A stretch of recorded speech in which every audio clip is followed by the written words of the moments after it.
Hello friends, welcome to RS all about learning channel. तो आज है 4 जून। चलिए हम शुरू करते हैं अपनी करंट अफेयर की सीरीज़। उससे पहले मैं ये कहना चाहूँगी कि अगर आपको मेरी कोशिश पसंद आ रही हो तो आप मुझे सपोर्ट कर सकते हैं लाइक करके, कमेंट करके और सब्सक्राइब करके। चलिए, पहला क्वेश्चन है कि हाल ही में किस राज्य सरकार ने कोरोना मुक्त गाँव प्रतियोगिता की घोषणा की है।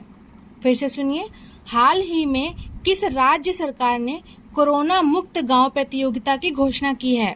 तो किसने की है? महाराष्ट्र ने।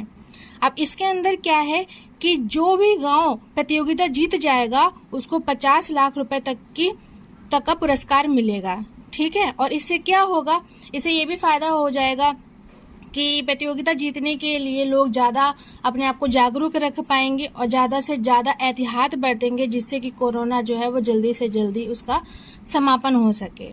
ठीक है, तो हमने समझा कि महाराष्ट्र एक ऐसा राज्य बना है, यानी महाराष्ट्र की राज्य सरकार ने कोरोना मुक्त गांव प्रतियोगिता की घोषणा की है।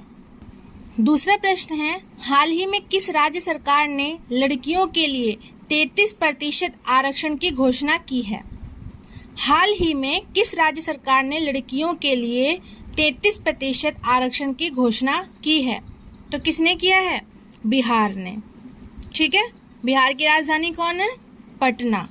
ठीक है, तो ये रहा आपका दूसरा क्वेश्चन। चलिए, तो अगला प्रश्न है, हाल ही में आलोक कुमार किस राज्य के नए मुख्य सचिव बने हैं। ठीक है, हाल ही में आलोक कुमार किस राज्य के नए सचिव बने हैं। तो इसका उत्तर है त्रिपुरा। ठीक है, यानी आलोक कुमार त्रिपुरा राज्य के नए मुख्य सचिव बने हैं। अब अगला सवाल है, हाल ही में G7 के स्वास्थ्य मंत्रियों की मेजबानी कौन करेगा।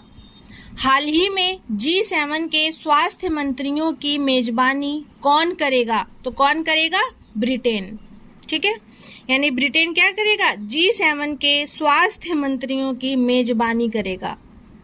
अगला प्रश्न है, हाल ही में किस संगठन ने किसानों के लिए नैनो यूरिया लिक्विड लॉन्च किया है। ठीक है, यानी हाल ही में किस संगठन ने किसानों के लिए नैनो यूरिया लिक्विड लॉन्च किया है। तो किसने किया है? इफ्को ने। अच्छा, इससे हमें ये समझने वाली बात है कि इसमें क्या अंतर आया है। तो देखिए, जो पहले यूरिया हुआ करती थी वो किसानों के पास पैकेटों में आया करती थी। ठीक है, पैकेटों में कैसी होती थी? दानेदार हुआ करती थी। लेकिन अभी जो आ रही है वो कैसी आ रही है? लिक्विड में आ रही है।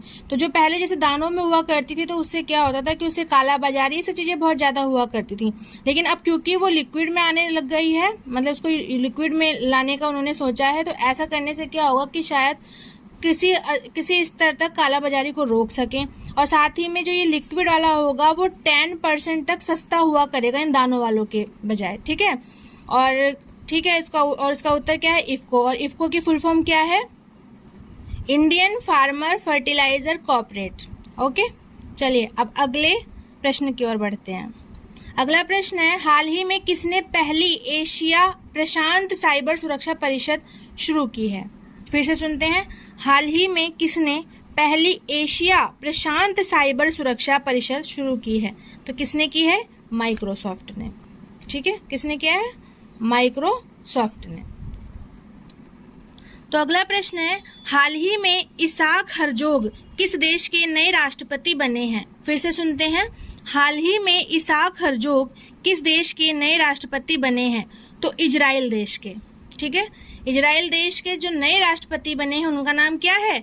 Isaac Herzog. और कितने नंबर के बने हैं ये? 11वें नंबर पे। यानी अब की जो ये राष्ट्रपति बन के आए हैं ये 11वें नंबर के राष्ट्रपति बने हैं। चलिए आगे बढ़ते हैं अगले प्रश्न की ओर। अगला प्रश्न है, हाल ही में इंटरनेशनल डेयरी फेडरेशन बोर्ड के लिए किसे चुना गया। ठीक है, हाल ही में इंटरनेशनल डेयरी फेडरेशन बोर्ड के लिए किसे चुना गया। तो किसे चुना गया है? RS सोडी को। किसे चुना गया है? RS सोडी को। अब अगला प्रश्न है, हाल ही में किस राज्य सरकार ने कृषि भूमि का डिजिटल सर्वेक्षण करने की घोषणा की है।